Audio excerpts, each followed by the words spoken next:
When we talk about controlled articular joint rotations of the neck, we take some time in the setup. For this one, feet are side by side, making sure you don't have a lockout or a hyperextended knee.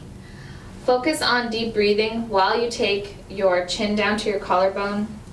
I like to emphasize that you could probably go slower than I'm going to show you, but you sweep your chin, cross your collarbone, and then slowly bring one ear to shoulder. As you go through these rotations and roll your head back, let the weight of your head help you access the biggest range of motion that you can. Because if you go slower, there's just no way your brain is going to allow you to access this range with the hope of improving it.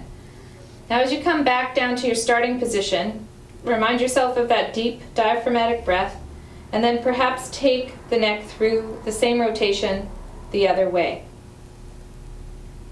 So the rotations are one part of the neck movement, and I'm going to just skip ahead now to coming back up to standing tall, drawing my chin in and looking over my shoulders. So now I'm rotating and I'm trying to keep my chin neutral. So as I'm going side to side, I can look and try and not involve my shoulders. But sometimes we notice when we're tight in the neck, we might turn and look up a little bit. That's not for this exercise. You want to keep your chin tucked in and be turning on this axis just nice and neutral. After the rotation, come back to center, drop one ear down to one side. This is the lateral flexion of the neck, cervical spine. And coming back up, drop the ear to the other shoulder. You can almost feel like you get a lengthening or a stretch through this shoulder. The opposite side gets a nice stretch response as you go side to side. Flexion and extension is where you look up only to where it's comfortable,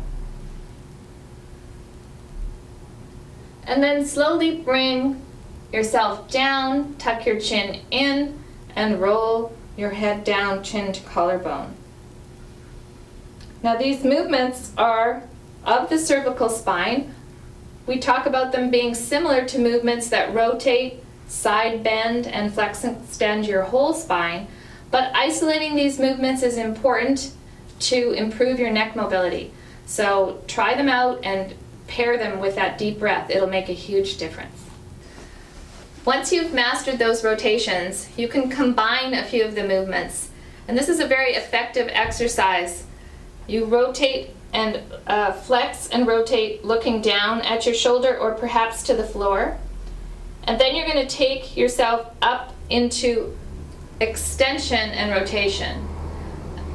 You can stay on this same side as you go through this movement. I like to add breath, so if I'm looking down, take a breath in, and as I exhale, I look up and away. And don't forget that vision drives movement. So if you add your eyes as you look down, you might just squeak out a little bit more rotation and flexion, and as you look up, rotation and extension.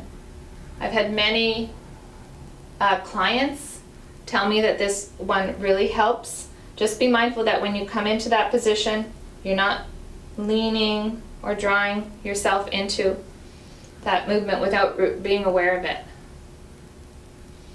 Yes, does one side feel tighter than the other?